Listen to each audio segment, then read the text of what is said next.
Você vê que isso, na prática, pejotizar, sem ter realmente essa relação de quase emprego, é possível? Quais riscos hoje você tem de contratar um PJ e realmente não trabalhar dentro de uma linha correta? E entender não só a parte contratual, jurídica, como principalmente viver o negócio do seu cliente. A dor do cliente. Exato. Você está dentro da operação do seu cliente porque você se colocar na condição de um empregado dele ali para viver o dia a dia, porque neste momento você pega detalhes de que vai te ajudar ali na frente você fazer uma defesa estratégica, você trazer um ponto de atenção para o juiz, de que de fato o que aquele prestador de serviço está buscando não condiz com a realidade do que ele tinha. Toda empresa, seja lá o tamanho que ela for, pequena, média, grande, ela precisa de uma consultoria jurídica. Mas eu tenho uma dúvida do que você vê, né? Você que é advogada só de empresários e empresárias. Sim. Não, a gente estava falando aqui um pouquinho antes, ela me conta que ela não trabalha para o empregado, né, Si?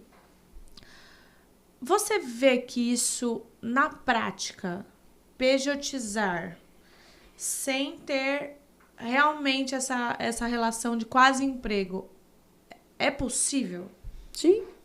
Você encontra lugares de que culturalmente as pessoas estão aptas a trabalhar para vários lugares e entregarem de forma eficiente o seu... Entendeu? Sim. Olha, a questão de medir a qualidade da entrega, eu não tenho essa propriedade, tá? É mais uma opinião mesmo, acho que não é nem a parte técnica, é tipo... Você vê que existem empresários que conseguem fazer? Sim, existe sim, bastante, inclusive, porque muitos deles, eles quarteirizam também, né? Eles são terceirizados e eles quarteirizam a prestação de serviço. Ou eles também conseguem atender de uma maneira mais enxuta para poder entregar o resultado ao qual eles são cobrados. Então, é muito relativo, depende do mercado, do nicho de atuação. Então, existe o sim e o não. Mas dentro do meu dia a dia, eu enxergo muita possibilidade disso. Desde que você tenha os seus processos estruturados, você não precisa trabalhar só para um empresário. Você pode trabalhar para vários empresários, desde que você tenha os seus processos muito bem alinhados. E detalhe, a expectativa também daquilo que você quer de você também esteja muito alinhada. Tá bom. É porque eu não tenho, assim, clareza, assim, se a pessoa... Se você precisa de alguém exclusivo, acho que é melhor... Claro, isso se você precisa de alguém exclusivo, é melhor você seletizar. Ou você pejotiza, mas aí você assume os riscos. E aí, quais são os riscos? Vamos entrar nessa. Olha, eu como advogo para empresário, eu sempre digo que nós vivemos em risco iminente. Total. E tá tudo bem. E é uma característica muito forte do empresário, né? Correr risco. Porque aquele empresário que não corre risco, ele não cresce, dentro do meu ponto de vista. Aquele empresário que tem toda a operação dele 100% controlada, tem coisa errada, entendeu? Então, para isso que existe, né, o empresário correr risco e todo esse aparato que ele tem de especialistas ali para lhe apoiar, para mitigar os seus riscos, né? Ótimo. Então, quais riscos hoje você tem de contratar um PJ e realmente não trabalhar dentro de uma linha correta, tá? Você corre um risco de ter uma ação trabalhista, e aí tem os prazos para isso, né? Que a gente sempre fala que tem as prescrições, né? Tem a prescrição bienal, ou seja, encerrou um contrato, se a pessoa tem intenção de realmente ir ali alegar um vínculo de emprego, assim como o empregado CLT, que foi dispensado ou pediu a conta, ele tem 2 anos para buscar esse direito. Os dois tipos são 2 anos, né? Em regra, o seletista é 2 anos, tá? O PJ não tem um prazo, mas ele entra nessa linha, né, de expectativa. E aí, obviamente, ele pode reclamar dos últimos 5 anos, se ele tiver, né, um contrato longo, assim como o empregado também, 2 anos próximos com 5 anos de contrato seletista, né? E isso pode gerar uma ação trabalhista milionária, né? Aí eu já defendi casos, assim, de valores extremamente altos, onde o prestador de serviço, ele alega o vínculo trabalhista e muitas vezes a gente descobre, por um detalhe, porque eu sempre digo que advogar para empresário, ele é você ser cirúrgica nos detalhes. Você tem que ser muito estratégica, entender não só a parte contratual, jurídica, como principalmente viver o negócio do seu cliente. A dor do cliente. Exato. Você está dentro da operação do seu cliente, porque você se colocar na condição de um empregado dele ali, para viver o dia a dia, porque neste momento você pega detalhes de que vai te ajudar ali na frente você fazer uma defesa estratégica, você trazer um ponto de atenção para o juiz, de que, de fato, o que aquele prestador de serviço está buscando não condiz com a realidade do que ele tinha. Certo. E é exatamente aí onde o advogado entra.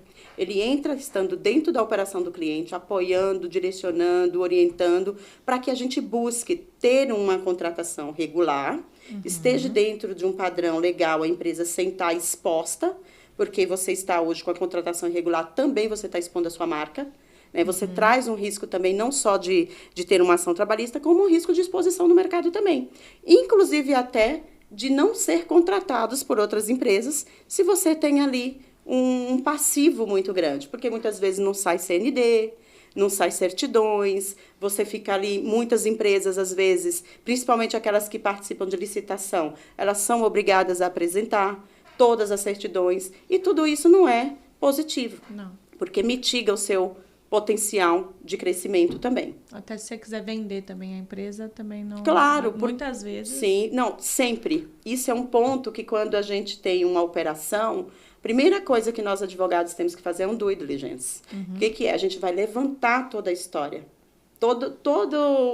O que aconteceu, né? O histórico daquela empresa, qual foi a vida pregressa dela, né? Tanto seja na área tributária, que também é um aspecto muito importante, como na área trabalhista, que eu digo que esse é um dos principais medos do empresário, ações trabalhistas, né?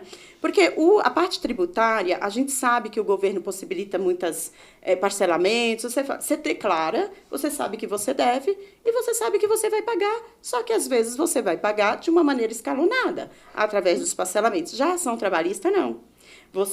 Você sofre aquele impacto de ter uma ação trabalhista, muitas vezes você já resolve ali na hora, muitas vezes você tem que carregar muitos anos, através de, se você perdeu em primeira instância, você vai recorrendo, mas muitas vezes você não consegue resolver aquele negócio e fica travado a ponto de você não conseguir vender a sua empresa. Porque quem é que quer comprar uma empresa com passivo de R$500 mil, por exemplo? A empresa às vezes vale, enfim, R$1 milhão, mas tem um passivo de R$500 mil. Sim. E uma única ação trabalhista. Ou seja, você praticamente matou o teu sonho, toda aquela história que você construiu. E você tem que ficar amarrado naquilo ali. E aí faz muita diferença ter um preventivo, né, Si? De olhar os contratos, olhar as contratações, como que tá, antes de acontecer, né? Sim, eu sempre falo para os meus clientes, e aí eu sou uma advogada extremamente focada no preventivo e no consultivo. Tá? Eu busco mitigar os riscos de passivo trabalhista, de passivo contratual para os meus clientes em várias esferas. Por quê? Porque isso é mais barato. Não só para o cliente, como também para o próprio advogado também atuar. Né? Quando eu tenho um contencioso de massa, ou seja, muitos processos para defender, eu perco a qualidade, porque eu perco o tempo de estar vivendo o negócio do meu cliente, tendo que defender vários processos, cumprindo vários prazos por dia, inclusive. Então, eu sempre digo para o cliente, todo cliente, toda empresa, seja lá o tamanho que ela for, pequena, média, grande, ela precisa de uma consultoria jurídica. Infelizmente, não é essa a visão do pequeno empresário, do médio. Ele só contrata um escritório de advocacia ou um advogado quando ele está com um problema na mão. E aí que mora o problema. Porque se você tivesse, desde o início, nasceu a sua empresa, você não precisa ter um mensal, né, fixo, mas você tem ali um advogado que pontualmente você possa, antes de você, sei lá, constituir, ele já te ajudar num direcionamento de qual é o melhor enquadramento societário e qual regime tributário também você pode estar sendo enquadrado, tudo isso vai te ajudar lá na frente. Com certeza.